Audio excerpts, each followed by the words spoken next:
మామూలుగా లేదు, చాలా అంటే చాలా బాగుంది. నిజంగా చెప్తున్నా కదా, ఇప్పుడు వరకు మీరు అందరు చెప్తున్నా బాబు వినండి, నా కిస్మత్ ఏంది ఇలా ఉంది, నా కిస్మత్ ఏంది ఇలా ఉంది అని చెప్పి ఇలా అంటూ ఉంటారు కదా, వాళ్ళందరికి ఒకటి చెప్తా, కిస్మత్ సినిమా వచ్చి చూడండి, మీ కిస్మత్ అనేది మార్చుకోండి. బాగుంది స్టోరీ. వాళ్ళకి డబ్బులు దొరుకుతాయి, ఎంత డబ్బులు దొరుకుతాయి, ఎలా దొరుకుతాయి, ఏం చేస్తారు ఆ డబ్బులతో అంతా అనేది స్టోరీ అనమాట. మంచి స్టోరీ అనమాట. అంటే గ్రూప్ ఆఫ్ ఫ్రెండ్స్ ఉంటారు. మనం ఈ నగరానికి ఏమైనా చూసాం, ఆ ఫ్రెండ్స్ అందరూ ఎలా అయితే మంచిగా నవ్వుకుంటూ మంచి కామెడీ చేసిరో సేమ్ అలాంటి టైపే మంచి కామెడీ మూవీ అనమాట. అభినవ్ అన్న మైక్ మామూలుగా చేయలేదు, వేరే లెవెల్ చేసిండు. సో చెప్తున్నా కదా, పక్క ప్రతి ఒక్కరికి చెప్తున్నా, కిస్మత్ సినిమా థియేటర్లో ఉంది, అందరు వెళ్ళి చూడండి.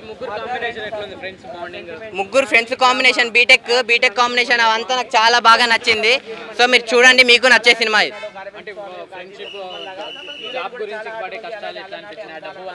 అవన్నీ నిజంగా బీటెక్ లైఫ్లో అనేది ప్రతి ఒక్కరు చేసే కష్టాలే అవన్నీ. సో బాగా అనిపించింది నాకైతే. ఓవరాల్గా మ్యూజిక్ కానీ సాంగ్స్ కానీ ఇవన్నీ వేరే లెవెల్ ఉన్నాయన్న. నిజంగా నాకు మంచిగా మా ఫ్రెండ్స్ మా గ్యాంగ్తో వెళ్తే మంచిగా నవ్వుకున్నామన్నా, అంత మంచి సినిమా ఇది. సో మీరు అందరు చూడండి అన్న కిస్మత్. థ్యాంక్స్.